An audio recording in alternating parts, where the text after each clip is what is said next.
안녕하세요. 시작좋은TV 사당동 공인중개사 이승주입니다. 여러분들 2021년에 부동산에 관련된 내용 중에 세금이 굉장히 많이 바뀌었잖아요. 그래서 화두도 많이 되고 있고 많은 분들께서 또 관심을 많이 갖고 계신 분야 중에 하나인데요. 자, 특히 취득과 보유도 그렇지만 양도, 상속, 증여에 대해서도 많은 관심이 있고 많은 사례들이 있습니다. 제가 요즘에 또 세금 공부를 부동산 관련해서 또 계속 틈틈이 보고 있으면서 이 주제는 굉장히 괜찮겠다 해서 하나를 가져와 봤어요. 뭐냐면 오늘은 예시를 들어서 부모님이 다른 주택 하나 남는 거에 자녀가 거주하게 될 경우에 이걸 무상 사용으로 봐서 증여로 볼 수 있는가에 대한 주제인데요. 추가적으로 부모 자식뿐이 아니라 다른 기타 친인척이나 배우자 관계에서도 마찬가지 경우가 있을 수 있습니다. 무상 사용에 대해서 증여세를 낼 수가 있다는 겁니다. 자, 이게 법령이 있는데요. 뭐냐면 한번 읽어드릴게요. 상속세 및 증여세법 제37조 부동산 무상 사용에 따른 이익의 증여라는 항목이 있는데요. 여기서 타인의 부동산을 무상으로 사용하는 경우 그 이익이 5년간 1억 원 이상이 될 때에는 증여로 본다는 규정입니다. 자, 근데 여기서 이 5년간 1억 원 어떻게 계산하느냐라는 게 이제 포인트인데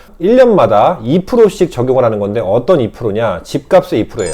집값의 2%를 적용을 하고 플러스 현가율을 적용을 해서 이 금액을 합산한 금액이 총 1억 원이 5년간 넘는다. 그러면 1억 원을 초과한 분에 대해서 증여세를 매기겠다라는 겁니다. 1억이 넘으면 그 차액에 대해서 증여세를 매기겠다는 건데, 자, 예를 들어볼게요. 보통 저희 서울에는 집값이 10억, 20억은 아주 흔한 경우죠. 특히 저희 동네 같은 경우도 지금 여기 바로 앞에 아파트가 20억을 지금 호가하고 있는 상황인데, 그렇다면 10억부터 예를 들어드릴게요. 10억짜리 집, 부모님이 남는 집 하나가 있어요. 거기에 자녀가 무상으로 살고 있는 겁니다. 살게 됐어요. 그러면 지금 계산을 해보면 1년 동안 10억의 2%니까 2천만 원이죠. 2천만 원씩 매년 증여한 걸로 기산을 하겠다는 거예요. 근데 여기서 이제 합계가 1억이 넘어야 증여세를 부과하니까 일단은 2천만 원씩 누적이 되고 있는 거예요. 거기다가 나중에 현가율을 적용하는 거예요. 그리고 현가율을 적용하면 조금 낮아지긴 하거든요.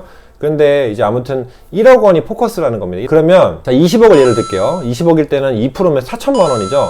4천만 원씩 매년 누적이 되고 있는 거예요. 그러면 5년간 집을 사용했다라고 치면 이제 2억이 돼요. 2억 원어치를 5년 동안 살고 있는 거예요. 그러면 이거 이미 증여가 걸리는데 여기서 이제 현가율을 좀 적용하면은 좀 낮아지긴 하거든요. 그런다 해도 1억 몇천은 충분히 될 거기 때문에 이미 이분들은 증여세의 대상이 되는 거예요. 왜냐면 1억을 넘은 거에 대한 차익이 발생했기 때문에 차익분에 대해서는 무조건 증여세를 누진해서 내게 돼 있는데, 여기서 이제 차이점이 하나 있어요. 변수가 있는 게, 이분들은 부모 자식 간의 사이이기 때문에 5천만 원까지 10년간 5천만 원까지 비과세를 할 수가 있죠. 대부분의 분들 알고 계실 겁니다. 여기서 또 참고적으로 부모 자식 간에 5천만 원이라고 해서 아버지 5천, 어머니 5천 이렇게 따로가 아니라 부부는 일심동체죠. 아버지, 어머니 두 분 합쳐서 한 자녀에게 5천만 원을 준 거를 가지고 보는 겁니다. 10년 동안.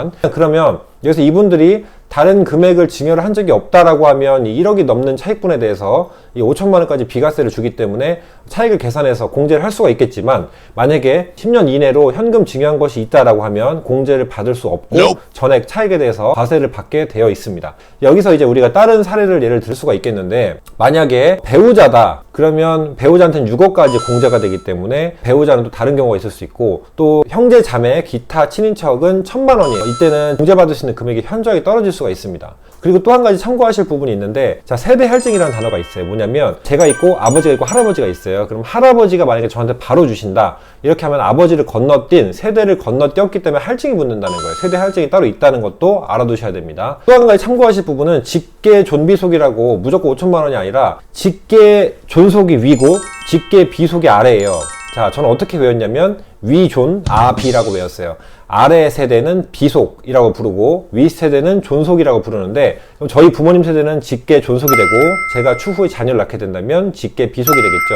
그럼 직계 비속한테 제가 돈을 증여를 할 수가 있는데, 이때 무조건 5천만 원까지 비과세가 아니라 자녀가 미성년자다라고 하면 2천만 원까지 비과세입니다. 이 부분도 참고하시고 증여를 하셔야 된다는 부분 알아두셔야 될 것 같고, 물론 제가 세무사가 아니기 때문에 이 세무적인 영역을 구체적으로 계산해 드리거나 정확하게 일목요연하게 설명드릴 수는 없어요. 하지만 공인중개사로서 이 부동산에 관련된 세금 정도는 해박하게 그리고 꼼꼼하게 공부를 하고 가야 되고, 이런 사항들도 있어서 여러분들께서 또 알아두시면 좋겠다는 내용 때문에 제가 이 내용도 유익하게 알려드릴 수 있겠다라는 생각이 들어서 영상을 찍은 거니까 이 내용 정도 뭉뚱 그려 참고하시고, 제가 설명드린 이 해당 주제에 속하시거나 지금 현재 그렇게 거주 중이신 분들이 있다면 반드시 세무상담을 받으셔서 추후에 증여세를 부과받는 것에 대해서 피할 수 있는 방법이 있는지, 절세를 할 수 있는 방법이 있는지 확인하시면 좋겠다는 마음입니다.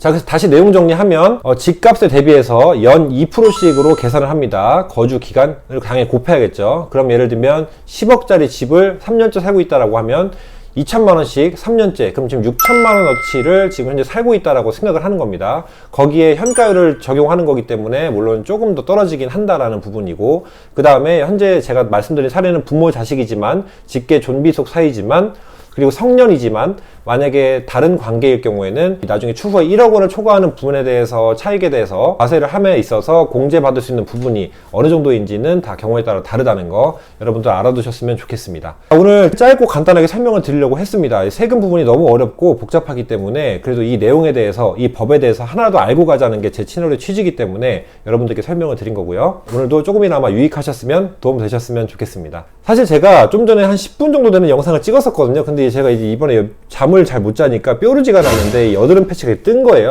떠가지고 화면을 제가 이제 모니터링을 하는데 너무 보기가 싫어서 지금 다시 찍고 있습니다. 이전 영상이 좀 더 잘 찍힌 것 같긴 한데 좀 아쉬운 마음이지만 그래도 여러분들께서 이쁘게 봐줬으면 좋겠고요. 자, 오늘도 시청해주셔서 감사합니다. 여러분 아시죠? 구독, 좋아요 부탁드리겠습니다. 감사합니다.